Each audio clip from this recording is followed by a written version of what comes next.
Here's what some people are saying about the Projection Booth podcast. The Projection Booth is single-handedly the greatest film podcast you could ever listen to or could possibly want. Top notch. 5 stars. This has quickly become one of my favorite film-related podcasts. Always interesting. A completely unpretentious yet fully comprehensive look at films from all genres. The Projection Booth podcast, with new episodes available every week at projectionboothpodcast.com.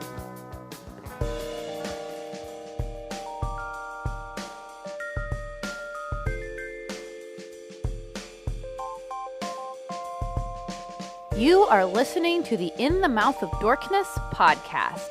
Here are Brad, Billy, and Darren. Welcome to another edition of the ITMOD CHATcast. With me is Brad Gullickson, Mouth Dork. Good evening. And also joining us is Billy Das, the Indie Dork. Hey, everybody. And I'm your host, Darren Smith, the Disco Dork. And welcome to the ITMOD podcast, CHATcast. Intros are hard. They are. Sometimes. Well, with you fuckers, yeah. This episode, we have an interview with Jamie Dagg. Dude. Like Dagger? Yeah, like Dagger, but without the Yeah. That's his joke. Really cool interview. Billy, how'd you get this one together? So I saw that his latest film, Sweet Virginia, was going to debut at Tribeca. And his first film, River, he co-produced with Matty Doe, who we spoke to about Dearest Sister previously on a Shallow Pocket project. So I kind of worked some connections, did some email introductions, and bing, bang, boom. We get a chance to talk with Jamie right before Sweet Virginia goes live at Tribeca. It's pretty fucking dope. And River is actually on Netflix right now, right? Yep. Really? Mm-hmm. Yeah. Oh, I did not know that. All right, I got to check it out. So yeah, I hope you enjoy this interview. It goes places. It goes places. Oh my God. I really don't think you should stop after the first 15 minutes. If you're like, you know what? They're not really talking about anything I haven't heard before. I don't know what the Sweet Virginia movie's about. They don't go into spoilers. Trust me, stay to the end. The Last Jedi. You need to.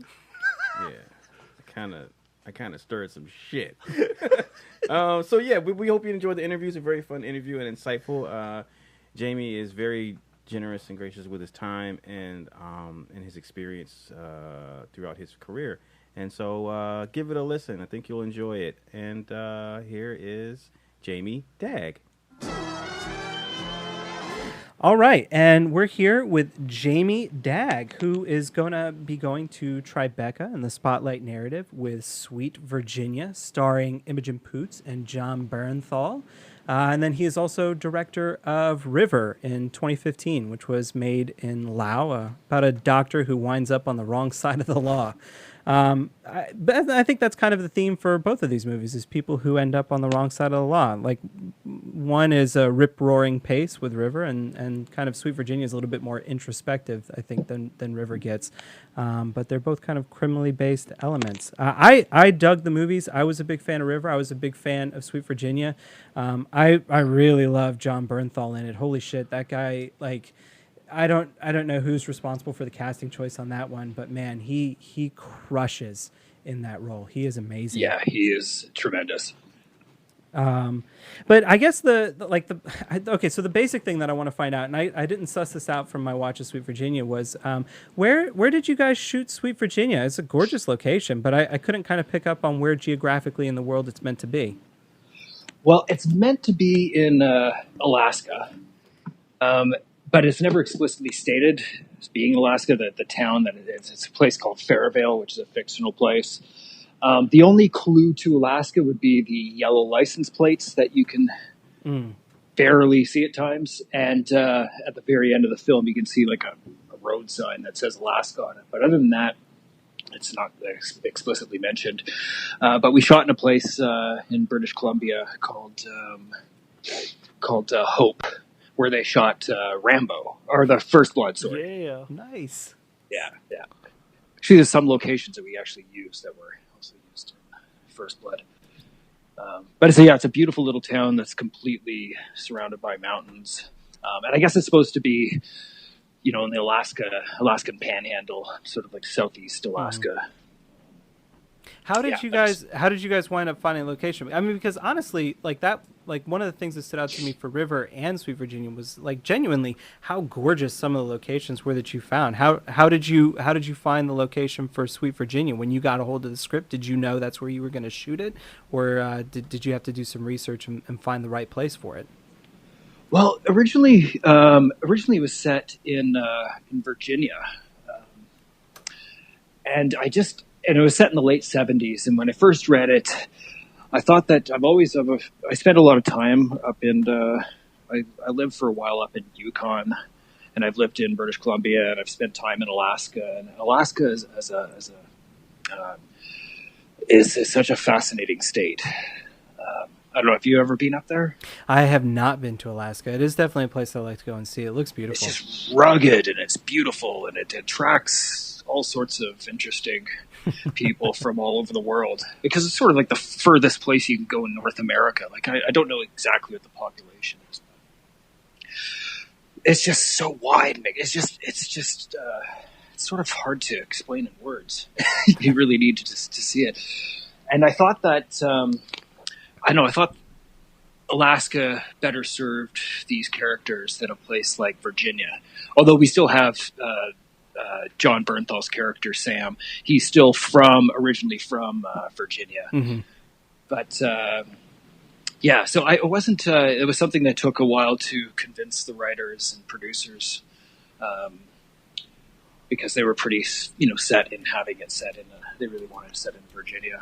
But I didn't want it to be sort of like a twangy cowboy-like sort of film, Mm-hmm. And there's something, and it was such a cliche, like saying, "Oh, the location is a character in itself," but it's sort of true, you really do. Originally the film was set during a heat wave, and on occasion there are heat waves in Alaska. Mm-hmm. It's not, like. I wouldn't say it's as hot as places like New Mexico or something like that, or some places in the southern states. But it does get quite warm in the summer. It's very dry heat. But it just when we were shooting in BC, it just didn't. For the first few days and all of our prep and stuff, it was beautiful 30-degree temperature. Well, 30. I don't know what that is in Fahrenheit, but it's like maybe 90. Oh, that sounds about. Sounds about right. 90. High 80s, early 90s, low 90s. And then as soon as we started shooting, it just like just the rains just came in and thick clouds and stuff like that. So I think it actually lends itself. There's an ominous sort of feeling to it, just because of these, mist-covered mountains and yeah. So how'd you hook up with the China Brothers script on this? Because I guess they made The Blacklist in 2012 or something like that. That was 2012. Yeah. So I guess after River premiered at the Toronto International Film Festival in 2015, I signed with my agents, and that was one of the first scripts they sent me. Mm-hmm. And it was just something that really responded well to. I knew that there's a direction that I knew that I wanted to take it, but just generally like the plotting and especially Sam's character. Mm-hmm, mm-hmm. I really Sam's character really resonated within me. I thought that there's something very interesting about this man who essentially just wants to live in peace. You know what I mean? And as contradictory as we are, because we are all sort of hypocrites. And he's he's having an affair in the small town with a married woman. Which sort of contradicts the idea of like wanting to live a life in peace, but so that really spoke to me, and I knew the direction that I wanted to sort of push it. It just takes a lot of time to convince. You don't want to come in onto a project and just tell writers like, this is what you want. You gotta sort of it's a bit of a process to ease people into the ideas that you want to explore. Well, once it came time for you to execute on it, how involved were the China Brothers in that back and forth that you were going on? Does that develop into a very deep collaborative process where you guys are having these conversations about how the kind of characters are going to stack up, or is it something that they kind of put you in, they pass the torch and then you run where you think you need to? That's sort of what happens. They weren't on set at all. it's very sort of nebulous, like once you start collaborating with, your actors, and they have concerns and they have ideas and stuff, and you don't agree with them all, but any good idea that somebody throws at you, you'd be foolish not to embrace it wholeheartedly. And so it just changes, it's like anything. It's just a blueprint for something. And you've got to allow, and that's the thing, when you don't write it, you're not as precious about, and I apologize, I'm speaking really candidly if these guys hear it, because the conversation we'll probably be having very soon in New York. They've seen it, they like it. But it's one of these things where you, sorry, I just totally lost my train of thought. Being precious about our darlings. Oh, that's right. Yeah, exactly. Yeah. And when you don't write it, you're not, I think you're in a better position to look at the bigger picture, and I've never been precious. Like I wrote River, and so much of that changed. Again, I'm not precious about anything, whether it's shots or, both of these films, like my official, director's cut on both of them, which, are both come in, just under 90 minutes. I'm not submitting. I have many faults, but one thing that I pride myself on is just, I don't really feel precious about things. Yeah, that was one of the things, we talked to Christian Stella, who was co-creator and DP for a little zombie movie called The Battery. And that was one of the things that we kind of took away from that conversation, was that they would kind of show up some days on set and, they would be really invested kind of emotionally in realizing this thing that they had put on paper into sort of the frame. And then it just became obvious that would not work, and they would kind of have to chuck it out in the moment and then, be very vicious about that in reinventing something that works there. You're shooting in BC. I think you have to adapt. That's the thing. Every single day you're going to wake up and there's always problems. There's always circumstances that are changing on the ground.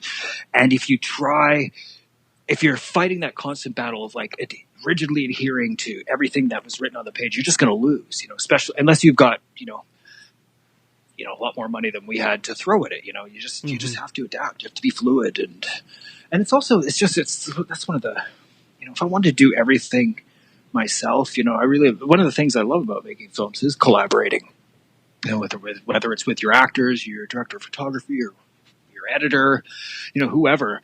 If I wanted to do everything by myself and live in my own little echo chamber, I'd just finger paint or something, it's really exciting. I don't my ego is never threatened by that sort of stuff. I just think it's, the more people, again, I think you'd be foolish if somebody gives you an idea, regardless of a PA or whoever, and you don't embrace that, because you're fragile ego, it's no way. We're all in this together, and I just want to ultimately if we're going to spend so much time and so much energy, you want to make something that is as good as it possibly can be, But I imagine that you have to have a strong vision before you can start, killing your darlings, right? Yes, yeah. That's what I was just going to say. It's not oh, that's a great idea. We're going to move in this direction. It's not like you're, I don't know, like water, you've got to, you do have to have a spine, that you sort of, and everything else is just sort of built off of that, you know what I mean? And you do, you've got to have, I knew, I had a clear idea of what I wanted, at least totally what I wanted this film to be, and I stuck to that. And then there are battles that I fought to maintain that, but within that context, you know what I mean? You've got to keep it in mind, So, what was it when you read that initial script that you responded so strongly to? Was it the man who is, it's like that cowboy metaphor of just wanting to find his place, his piece of land, and live out, and he encounters violence, and then that encounter with violence changes everything. What is it in Sweet Virginia that you saw initially that you had to that you made your vision? I guess there's a bunch of different things. One thing is I really like moral ambiguities. Where things aren't so black and white. I don't know how much we can, if we go into spoiler territory here, but maybe not. Maybe we'll just sort of keep it. We don't necessarily need to go into spoiler territory. Yeah, I kind of agree. So I really do like films about morally ambiguous people. And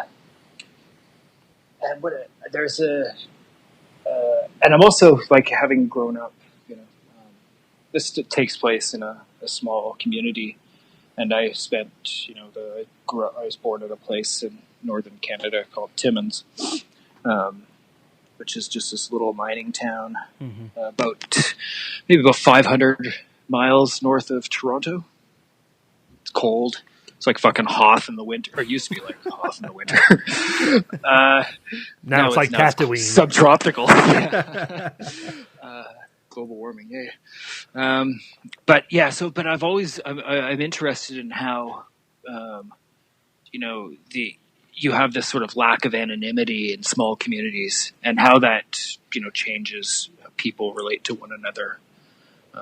When everybody knows everything, and trying to live like a discreet or, life it's challenging, and I'm interested in that because I've seen it firsthand. I've also seen what happens with people, who, and not to suggest that everyone living up there is not living up there by their own volition. That's not the case. It's a great, in small towns there is a sense of community that you just don't find in other places, especially in larger cities. Not to say that big cities don't have community, but you know what I mean. Like there is, there are pros to it as well, But I've seen that sort of firsthand. But there are some people that do just sort of get left behind, and I've seen people, who, especially when they're in our high school, the coolest kids in the school, the ones that are picking on everybody, and they're the ones that are sort of struggling, trying to figure out where they fit into the world in general, and I think that's all really interesting stuff. And I can apply this to, like, again, without getting into too much detail on the characters within Sweet Virginia, because it gets into sort of spoiler. But there are certain parallels that I've seen, like within my own life, to this film, and not the murder or anything like that. I was going to say, wait, let's get into that for a second. Yeah. But it is amazing what happens to a small town when somebody is murdered, though. Like it grips a town, It does. It really does. I mean, I remember grew up in a small town too. Yeah. Whereabouts? I grew up in the Panhandle of Florida, in a very small city right outside of Panama City Beach. Oh wow! And so I also have memories growing up of seeing like some murder or something happens in your community. I'm not saying that people aren't murdered in small town communities either, but like when it does kind of seize hold of it, like it feels very present kind of in everything that you're doing. Yeah, it does. Yeah, and there was this. I remember this young this girl that was, I won't use her name or anything like that, just in case their family or respective family and stuff. But she lived next door to my best friend, and she was a few years older than me. And I remember she went missing, and it was just gripping. I mean, everyone was just talking about, what the hell happened to her, and then I think it was about a week later they found her body less than a block away in somebody's garage, and somebody had killed her. And the effects that had, because the man that killed her, his daughter was actually in school. And can you imagine, being in high school and your dad murdered some other high school, like just horrible for absolutely everybody involved, and everybody's gossiping and everyone's talking and stuff like that. And it's just, it's quite, it's sad, but it's also quite fascinating. It's a good, it's human behavior. It is endlessly fascinating, and, yeah, so I think that's one thing that I really, and I think I saw a kernel, like a seed of that within And that, I think by moving the location out of Virginia into Alaska, you could even explore it in a even more realistic manner, because it is so isolated from everything, And the people that come through this small town, they're transients, They're people that are either truckers that are coming through, or I don't know, people that are on vacation. That whole area is hilarious. Like in the summer, like all through BC, Yukon, it's just like motorhomes. It's like everyone from the United States has some motorhomes. Like, oh, let's go fucking visit Alaska this summer. They'll drive up there and fucking eat burgers on the side of the road and feeding birds and stuff. There's just like rows of them. It's so strange.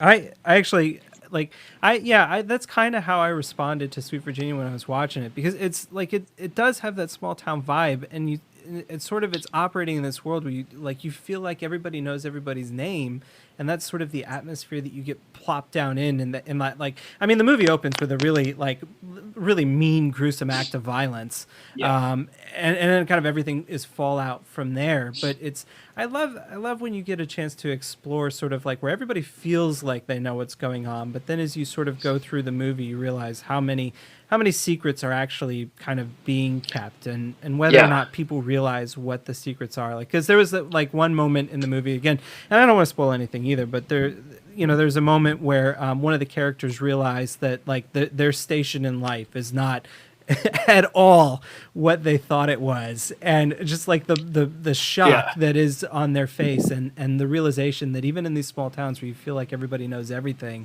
like you don't know what's going on down the road in somebody's garage or somebody's house. And that's testament to the China brothers writing. That even though we change things, but the mechanics and how information is divulged and all that sort of stuff, and the basis for those characters, that's the China brothers. They are really tremendous young writers. Well, sometimes I think you watch, like, I think Sweet Virginia is a very lean movie. It was quite large. Like, to be honest with, like, when it was originally 100, and when we went into production, it was at 100. I think it was 133 page script. Damn. And then I cut out 30 something pages. I just had to, because we had a limited budget, we couldn't shoot. So we just couldn't shoot everything. It was just not impossible, but it wouldn't be in a film that I would want to make. So it was just a matter of any fat, you just got to just cut it out. And so before we even shot a single frame, I'd cut out 30 something pages and restructured a few things. Despite all the cutting of the things, I think sometimes you watch a very lean movie and you sort of feel like, I know that the writer wrote it this way, but I really feel like if I kind of pulled the lens back on what they were sort of working with, that there wouldn't be any other details there. Like, they don't necessarily know. When I was watching Sweet Virginia, I feel like if we pulled the camera back on what the writers and you were working with in terms of story and character background, I feel like there actually is detail there that you can kind of suss out from some of the interactions on screen. 100%, yeah. It's lean, but there's some character meat that's being worked with there that I like. Character meat. I said that word. I don't know what that means, but I just said it. Porn? Character meat. I'm going to use that now. No, that's take it. Run with it. I've disowned myself from it. Oh, that's great. I will credit that too, though, if I ever do. Sure, go for it. It's good. Yeah. Oh shit, I'm blushing now. Especially in light of what you told me before we hit record. True. Yeah, that's yeah. So things get meaty here. That's okay. Yeah, that's okay. So you trim, you butcher the script, and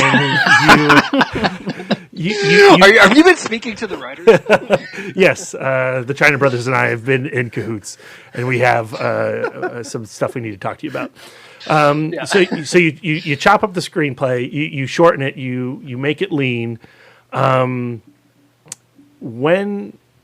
do you know you've hit that right shape? When have you sculpted it into the thing it is eventually going to be filmed?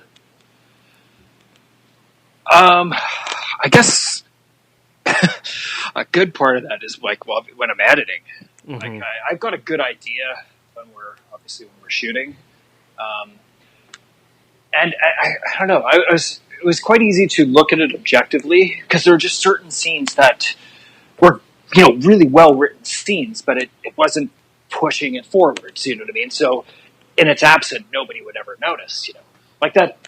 So, there's a moment where Sam comes back and he's talking with Elwood in the parking lot, and he's like, I just came back from a retirement party. Yeah. Well, there was like an 8-page retirement party scene that, helped, there was, it just, I don't think it was entirely necessary, So it's like little things like that, but it's also having, I have a very close relationship with my editor, Duff, who also cut River as well, and he's not the sort of person to to candy coat things. He just tells you flat out, he's like, this is fucking stupid, it does not make any sense. You know what I mean? And it's like he's got a really, really, really good instincts, and I trust him a lot, and that's and so he's a great sounding board because he was out there with us for the last 4 weeks of shooting, which I guess is pretty much the entire shoot. But yeah, he was out. Yeah. he was out in BC with us for a while, and it was good to whether it was praise, like saying like this has really come together well, or just like you're missing some shit here, and it's good just to have that someone who's just not in the thick of it with you. You know what I mean? With some fresh eyes to so especially someone you trust and trust their instincts to offer you feedback. Yeah.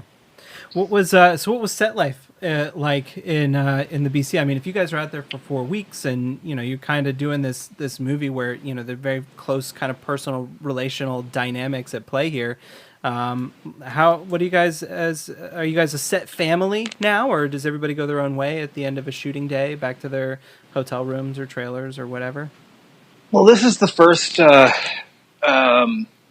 like Duff was really the only person that I'd worked with before on this film. It was the first time I used a new DP, a guy that I used to use on everything that I've ever shot pretty much.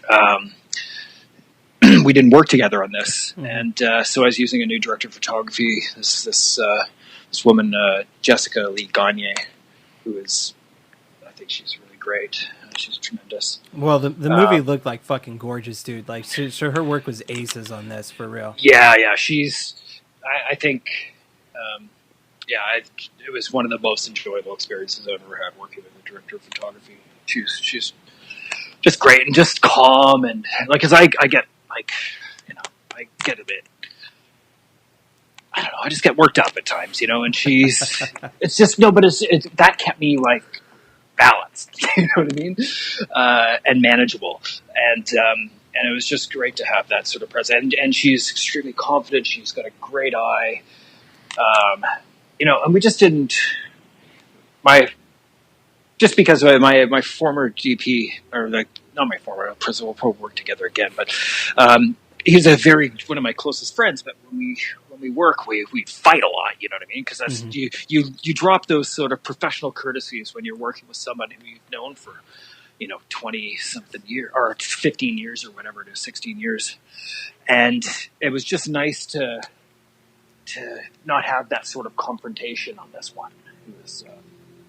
It was a really thoroughly enjoyable experience. Like all around, this was, beyond the regular stresses of, making a film. You know what I mean? You never have enough money, you never have enough time and stuff like that. But that's just goes with the territory. I think that doesn't matter if you're making $100 million film or you're making a $5 million film. You still have those same sort of issues. It's just economies of scale. Yep. But compared to my first film, which was just like extraordinarily difficult to make, like this was a breeze. Like it was lovely, and everyone was. It's a small town, so we were out there. I guess I was out there for about, I think I was there for about 10 weeks. And it was, there are worse places to spend the summer than in a mountain small town in British Columbia. The food gets a bit stale, but the community is just lovely, and they would do anything for you. Like, oh shit, we're missing some, bulletproof vests. So let's just call the Royal Canadian Mounted Police, and they show up with bulletproof vests. Oh, we forgot to get police tape. Oh, just call the RCMP, and they show up with police tape. It's like the mayor, like, oh, hey, we need this old Volvo car. Oh, my wife has one. Here, take her car. It's that sort of thing in a small town that you just don't get when you're shooting in big film centers, because the novelty, there's still a novelty there, whereas you're shooting in, LA or Toronto or New York or Vancouver or whatever, and everyone's just like grinding you to make money. And that's yeah, if you need some police tape, that'll be $30. What do you want? Exactly. So it was really lovely. It was a nice, in fact, I spent my first month living in the motel where we ended up shooting like a huge portion of the film.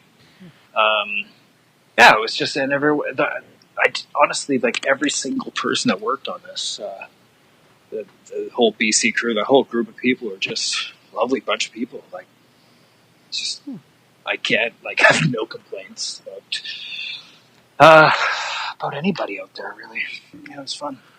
So, as Billy was saying, we really loved the performances coming from your cast. I mean, obviously, John Barenthal and Imogen Poots, but just everybody, the supporting cast, the extras. I thought there was just a great group of actors involved in Sweet Virginia. And I'm just wondering, when you're on set and you're settling into your set life, what was like the biggest surprise or biggest contribution from your performers to the film itself? Well, I think John. Oh, actually, there's still a lot of stories here. Let's see. The role of Sam that John Bernthal was playing was originally written for somebody in their sort of mid to late 60s, and we're taking stabs at some heavy hitters. And, you go through the process, you send your offer out, and you wait, and they, schedule, they like the script, but there's a scheduling conflict, so you send it to the next person, you wait, wait. So it's going down the road like this, and our XYZ Films, who are also, I guess they're involved in producing it, and they're sales agents, they're big fans of Bernthal, and they suggested him. Well, initially I was like, I don't know about this, because I guess I'd also just sort of seen, like, I pictured this somebody in their like mid 60s, because that's how it was sort of written. Okay, yeah. And I thought about it, and I was like, okay, let me just step outside here for a second and just take and just imagine it. And I watched Fury again, which I think is a fantastic. His performance in that is incredible, and even like the smaller role they had, Mike Sicario and Wall Street and stuff. Sicario. Yeah, and my big thing is that he plays such. You need Sam. He's got to be a warm character. There's got to be an element of warmth to him, And John plays very sort of adversarial, like, sorts of characters, But we had a conversation on the phone one night, and within the first minute of talking to him, I was like, "This is the guy," And now I can't imagine anybody playing him. And he brought an awful lot. He brought so much to it. His tremors and stuff like that he has, that was his idea. Because he's physically imposing, he was fucking jacked because he was getting ready to play the Punisher, in the Punisher series for Netflix, which I think he's just finishing shooting now. And so he's like one of the biggest he's ever been in his life, And so you're supposed to have this guy who's,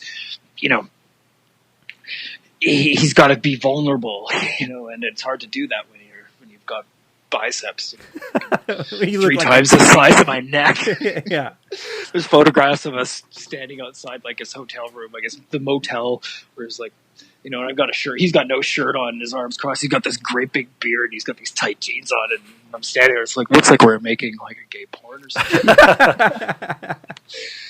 But I mean, it's funny that you say that because like his physicality in the performance, like you were talking about him bringing like like the tremors and sort of the disjointed walking or gait that he has. Yeah. Like I totally buy him, even with like the size that he brought because he was getting prepped for the Punisher. But like I bought that size as sort of like just a broken like ex-rodeo rider where they that's carry what that. Is. He's just broken. Yeah, like but like those people, like I think when you see those people later on in life, that like they still keep that sort of like that barrel-chested like physique about them, where that they used to be so big. But then now he's walking and he does have that, like, I don't know, man. I just loved it because he's got the long hair, he's got the beard going, he's got the shaky joints, and he's got the John, like his, like he's got an ability to just sort of say like but in a I don't know, in a way that's so expressive. Like he's got some good grunt acting skills. I don't know, is that a thing? I totally think that's a thing. He does, and also I think it's you really do like him. Like he's a warm character.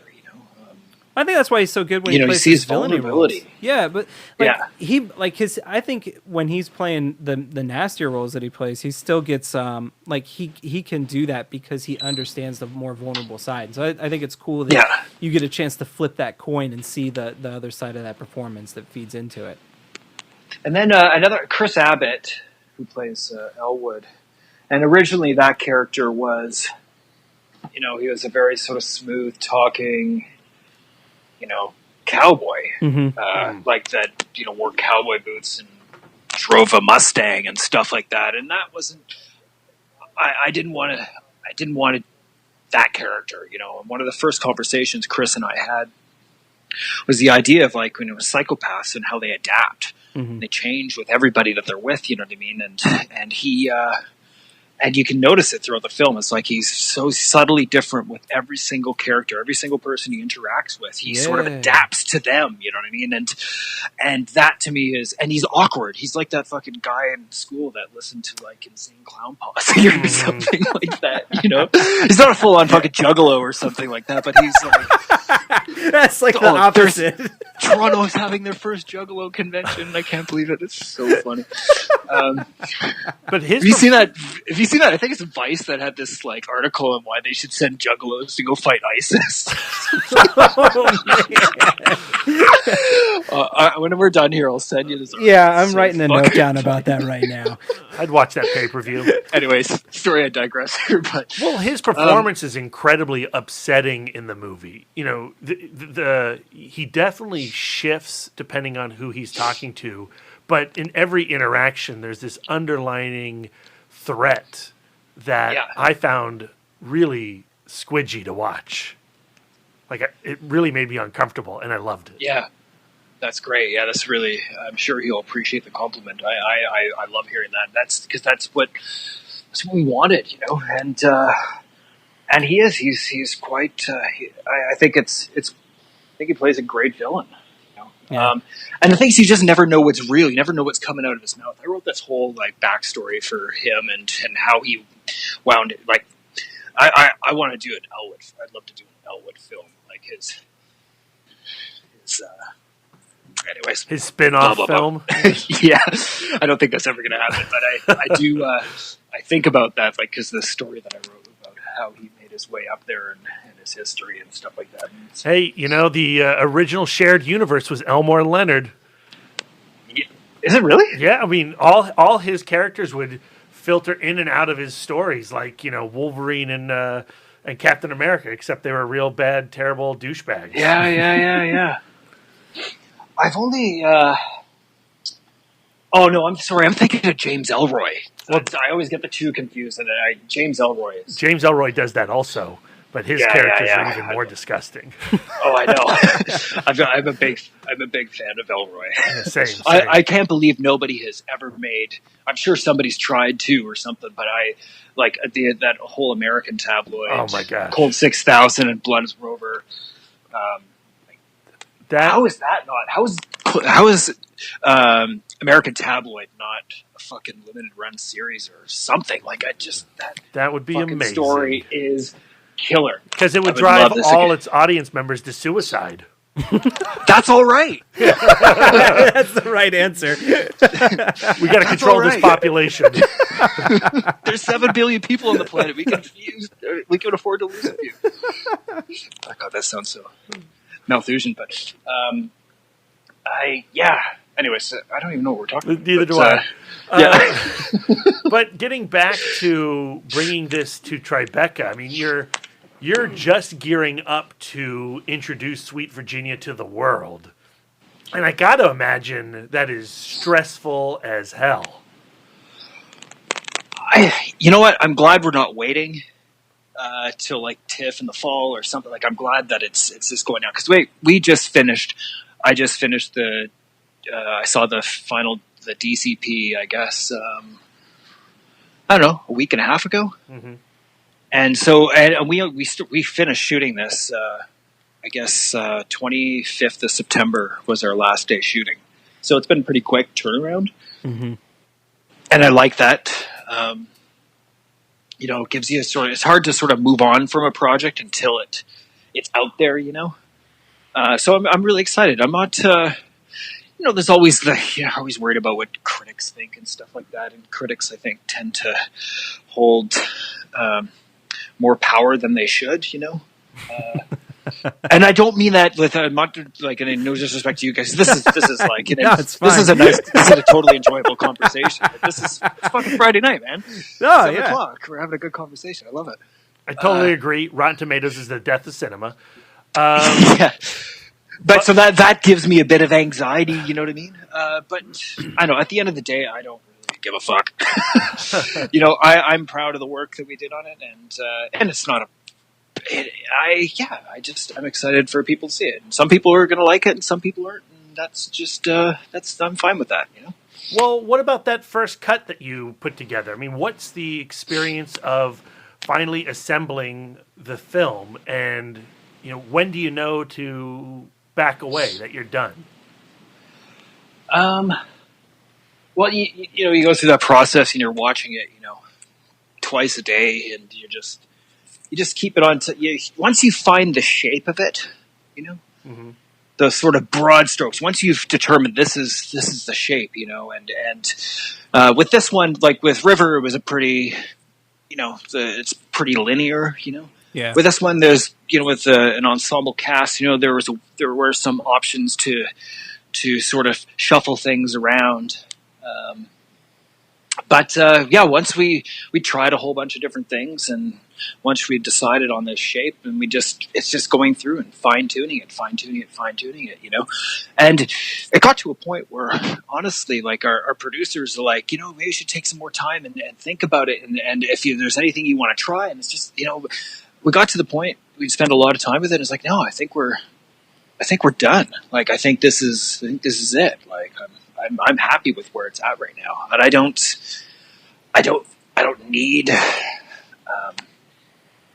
need more time with this right now. Like, I think it's, and then everyone signed off on it, and that was it.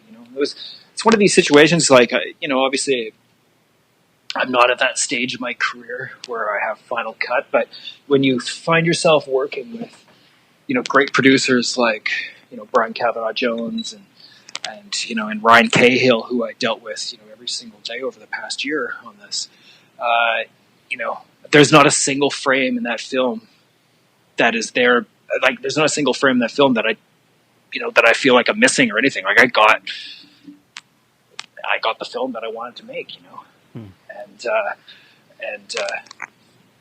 Fernando and Roberto, who were also the financiers and producers on this as well, and they trusted me, and it's such a great thing to find yourself in that situation, because people have I've heard horror stories about people losing control of films they're trying to make, and where everyone starts, it's not like they had some advice on some things, and sometimes I thought it really worked well, and we change it. Sometimes, there were some disagreements, but all in all, it was I got to make the film that I wanted to make, and I'm extremely grateful to those guys for granting me that, Was there an aha moment in the process where the the moment you knew you had it?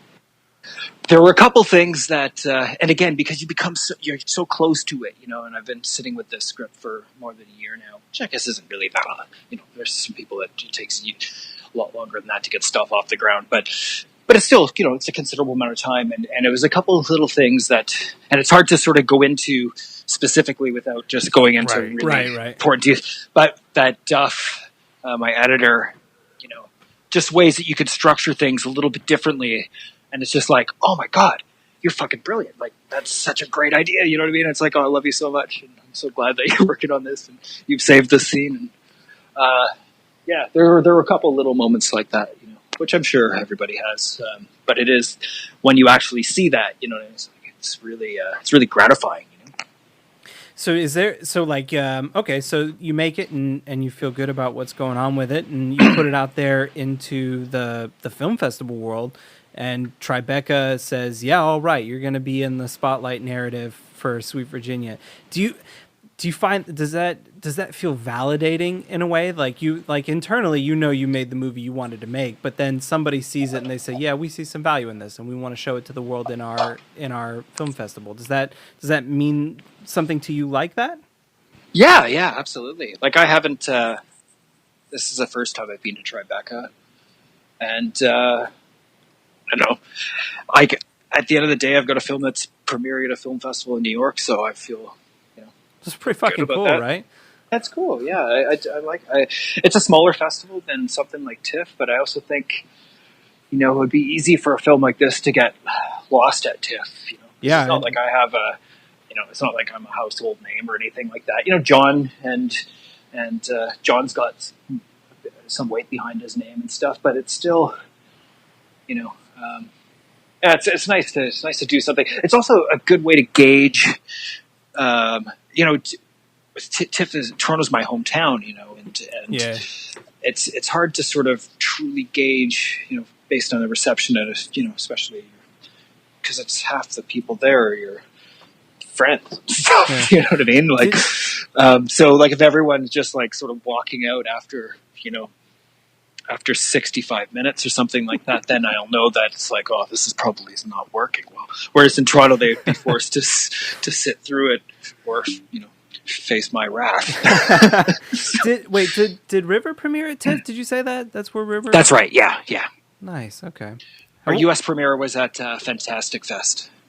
Oh, no shit. Okay. Yeah. Which was a weird sort of, I thought it was just like, this isn't, like there's a genre element to River, but it's not a genre film, and I was skeptical. I was like, man, these people are not going to like this. They want to see like fucking heads exploding and dicks and stuff.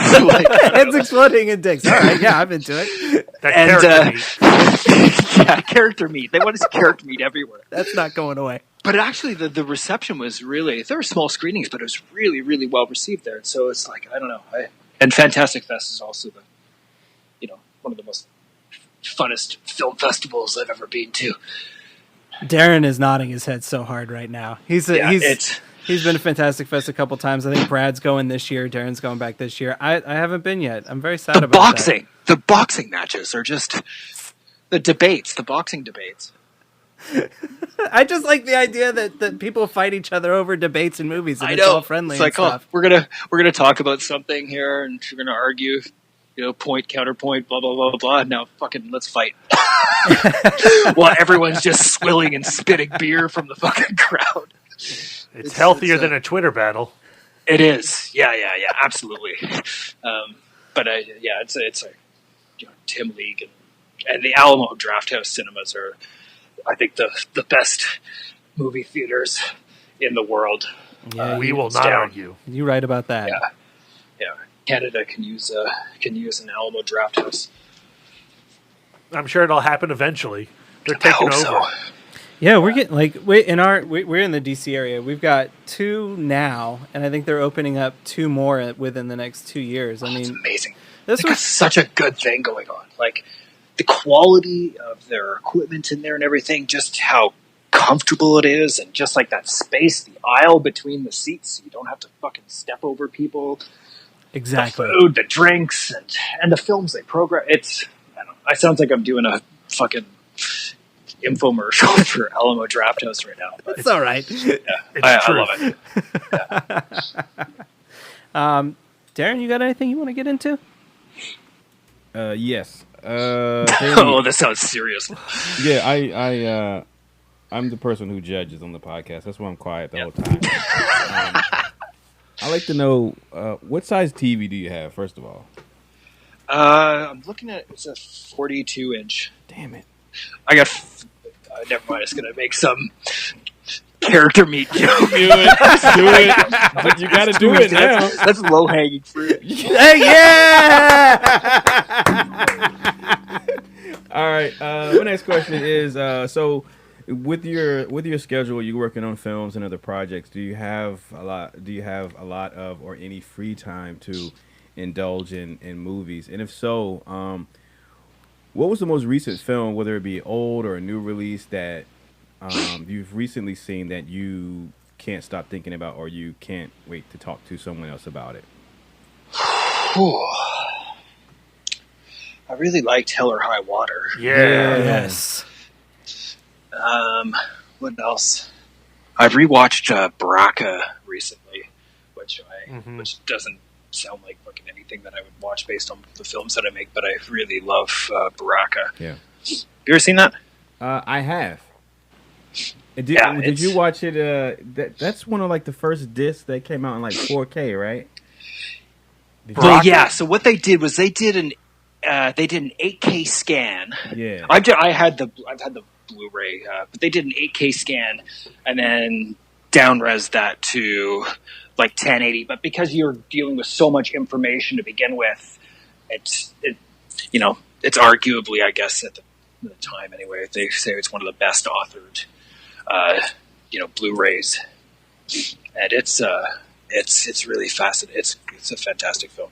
It becomes like it's dated now because all the time lapse stuff that they use and the motion control stuff has just been so overdone by people. Yeah. But you got to think about the context in which that was. I think it was early '90s that was first released. If you'd seen films like Koyaanisqatsi and stuff like that, like you'd see some of that Ron Fricke at some of those techniques that he was pioneering when he was shooting those films. But him and the producer Mark Mendelsohn or whatever, they built their own cameras, they built their own motion control system, used these old Zeiss lenses, like that were used for like the Hasselblad cameras and stuff. Yeah. And it's fucking amazing. And the stuff that they were like when they were shooting in like Cambodia and stuff, like that was in a time when Cambodia wasn't the tourist mecca that it is now. Right. Sex slavery market is just horrible what's going on there now. But it was the Khmer Rouge were still really active in that country, and they're shooting like these beautiful time lapse motion control shots, and there's fucking gunshots going off near Angkor Wat and stuff. Yeah. It's a pretty impressive film.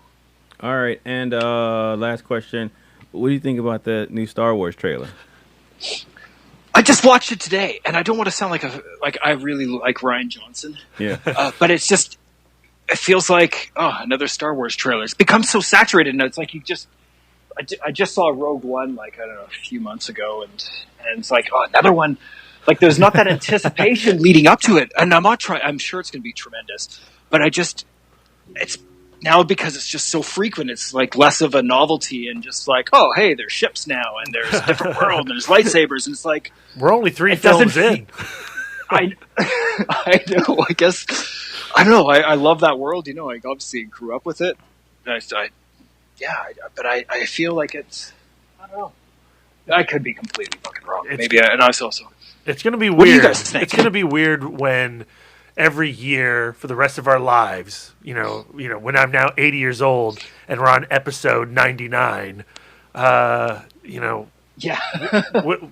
thinking back to when I was a boy and Star Wars was my everything and we had 2 films. Yeah. Let alone 3, let alone everything we're getting now. 3 in 3 years, Yeah. At some point, I guess, what are they going to go back to Star Wars universe, like back in time before they had spaceships and stuff? And I don't, where do you go? Like, there's no. That's exactly where you go. You go Knights of the Old Republic, and then I die happy. That's all. It's I like want. a Kurosawa, like literally like a Kurosawa film, like fucking samurais and stuff. But I think like especially after like with Rogue One, there's only so many different like physical. In terms of like physical geography, in terms of like where do you go? So you finally had the beach scene, you know what I mean, which was just awesome. Like but where you got snow, you've got beach, you've got space, you've got jungle, you got temperate rainforests. Like where else do you go now? Like back to that lava planet. Lava, yeah. So we got volcanoes, and we've got. Yeah, I guess underwater. Yeah, I'm going to need your address because I've got like 2,000 Dark Horse comics I need to send you of the Star Wars universe. And I'm going to need you to read all of them. So where do they go to? I guess none of that. They don't use any of that as reference for their films or anything, do they? That's not canon anymore. Yeah. Sorry, that's my nerd problems. But Darren, I do need to before I do need to say that I am looking forward to seeing. I like Rian Johnson. I think he's really talented. And, I don't think that dude's going to make a bad movie at all. I think it's going to be good. Before we started recording, I was saying that I think that they, the middle movie in their trilogies are always the darker one, and like Ryan, he gets that shit. Like Brick and Brothers Bloom and Brick is so good. It's so good. The film was the strangest film. Like at that point, like when I saw that when it first came out, it was just such a fucking tonally, it's just so out there. Like it's just like the idea of this classic noir film taking place in a high school environment, but he takes it totally fucking serious. Like it's 100% commitment to the idea, which I love. And I think a person who can do that comes into the Star Wars franchise, and I mean, there's limitations. He's going to bring something to it for sure. There's no question about it. And this is just a teaser too. Anyway, it's the same old you can see the marketing twonks at fucking Disney. Like, oh, let's put the little string bit in here, and they just to make it sound as generic as every other fucking teaser that's ever come out. You know what I mean? Like, I don't think that's Ryan's. I think that's just. I guess I'm burning bitches here. Like, there goes my fucking. No Job of the Hutt movie for you. Yeah, you wait till Ryan hears this podcast. Is that is that the future of Star Wars? Is we just get excited about the directors that they get to bring on to it? I think so. Is that what it is? Get like Takashi Miike. Yeah. Sorry, Takashi Miike. Dude. There we go. I definitely want to see that Star Wars. Shit. He's definitely not getting one of the trilogy ones though. It's definitely a Star Wars he's universe gonna have that he gets. Yeah. You'll do like an Ewok film or something. The Great Ewok War. Like fucking bear sex. That's what you have me at bear sex. Character meat and bear sex. Character meat and bear sex. I'm writing this down. That's the name of the piece. Character meat and bear sex. Oh my god. Well, thank you, Jamie. That was the best answer I could have ever imagined. So I appreciate that. Can we go anywhere from there? No, I don't. I think that's a good way to round it off with my beer and flames. And, well, okay. So, Brad, Darren, either you guys got anything else that you want to get into? No, man. You heard what he just said. Character meat and bear sex. Yeah. No, what are you gonna follow that with? I'm done. This is weird then, because I like to end all of these interviews on a positive note, and I actually kind of think character meat and bear sex is I can't stop saying it. Wow. Sorry. Oh my god. I'm actually crying here. I don't know if it's joy or sorrow either. That's the interesting thing. I think it's a bit of both. I mean, bear sex, it's going to be a bit of both. That's for sure. Fuck. George Lucas will certainly have comments. He will not like Kathleen Kennedy's new direction. Yeah. For the Battle of Endor. Yeah. Oh man. Oh man, this is great. Oh. Now I'm thinking we need Gaspar Noé's Ewok movie. Oh my god, man! Yeah, you can't go down the rape road. And for the 15th second film in the 15th trilogy, you get Lars von Trier. If you want to go dark. Man. This is the best trilogy ever. Yeah. Takashi Miike, Master Noe. Yes. Ewok trilogy. Star Wars 12, 13, and 14, man. It's going to be fucking great. I can't wait. This is gonna ruin childhoods. This is beautiful. You're welcome, world. Yeah. It took $1 billion empire, and it's just nothing now. Well, if you got $1 billion empire, I They're all mean, what are you working gonna at do fucking with it? Taco Bell. All of Lucasfilm. How do you make a boy. Disney ride out of that? Is what I want to know. I feel like there's something there. Maybe that's the nightclub version of Disney. It'll be in Disney Japan. I'm telling you, they're crazy fuckers. They'll do it. Oh boy. Okay. Well, on that note, Yep. final question. So it's just I'm just gonna break right into it. Just deal with it. I like to ask everybody sort of what their proudest moment is when like you made River. You were in Lao doing that. It looks like a Herculean effort that you put into that. Sweet Virginia has made it into Tribeca. It's a fucking dope movie. What single moment do you look back at right now that brings you like the most gratitude, the most validation, where you feel like I did this thing and this is what gets me up every day? All across my sort of short-lived career? Yeah. Probably being able to making River, like, because it set out, I don't know, many years ago, to make films, and I was able to finally make a feature, and it had a premiere, and it got a distributor, and it led to a second film. And to me, that, like, even if I didn't make the second film, I've abandoned a lot of things in my life that I've, set out to do. And that's one thing I stuck through it. And it just took a lot longer than I ever thought. And so, yeah, I'm really proud of that and grateful to, my buddy Nick, who fucking paid for the movie and produced it. And so, yeah, so that's, I'm really proud of that fact. And everybody that worked on it. Yeah. That's not to say I'm not proud of Sweet Virginia, but if you just had to give me one, like if I'm giving one example, it's just like, yeah, it's setting out whatever 15 years ago or whatever it was to start working in film with the hopes of making films, and 15 years later, finally making one. So. Yeah, I don't think that's a dig on Sweet Virginia at all. It's the first time you do that thing that you feel like is going to define your life. Like how does that not stand out? Yeah, I get that. I totally get that. I think that's a good answer. I love it. That's beautiful. I love it. Awesome. Man, this has been a really fun conversation. It went some directions I wasn't expecting, but fun. It's a great Friday night. Yeah, this is a good way to spend a Friday night. I loved it. Awesome. I love Sweet Virginia. I really can't wait for people to get a chance to take a look at it. I think it's a tight little movie, and John Bernthal and Imogen Poots are just fucking fantastic in it. It's good stuff. Thank you. I really appreciate it. Do you got anything coming up? Obviously you're doing the release for Tribeca for that, but do you got anything coming up that you want to promote? Are you on the social media? Not really. Just I'm on Instagram now. Instagram. Yeah, at Hell Ranch. Okay. I've got five posts. Nice. So get it on the ground floor, people. 201 followers. It's huge, man. No, just the premiere. There's 4 screenings. The premiere is on April 21st, Tribeca Film Festival.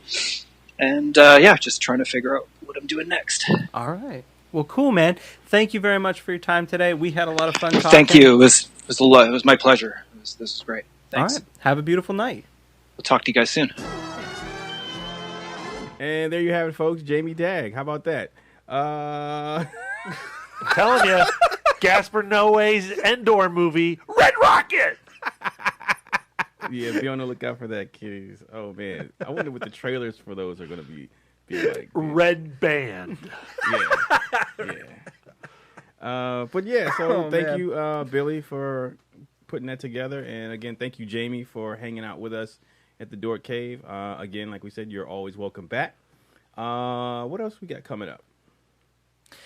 So for the Tribeca Focus, we have had or will have had. Oh, I forget the timeline of how all this is supposed to go. But all in the same time, we're going to have Justin Benson and Aaron Moorhead along to be talking The Endless. Hopefully, we're going to get a chance to talk with Sarah Dina Smith about Buster's Mall Heart. And maybe even in the long run here, we're looking at talking with the director of The Lure, which is the Polish mermaid cannibal horror musical. Dude. It is amazing. Yep. Yeah. Phone people. People turn to phones. So I hope that comes through. Holy shit. So be on the lookout for that, ladies and gentlemen. And thank you all for listening. Bailey, tell the people where they can find you. So make sure that you check out River on Netflix from Jamie Dagg. That movie's dope. And you can find me on the Twitters at WBDass. Brad Gullickson, Mouth Dork. You cannot find me at Tribeca because I'm poor. So sad. And sad. It's only, like an 8-hour drive? We could go to there. It's less than an 8-hour drive. 4 hours. But where do I park my car? That's a good... That is the question that derailed me. In the Hudson. And then you get a new car. But you can find me at Mouth Dork on all social medias. But again, not a Tribeca. And you can follow Wife Dork at Sidewalk Siren on Twitter and Instagram. And Brian William Young, that's his Facebook. And he is the Turtle Dork on Twitter and the Turtle Dork 1 on Instagram. And I'm Darren Smith, the Disco Dork on all social medias. That's going to do it for us. Thank you all for listening. And until next time.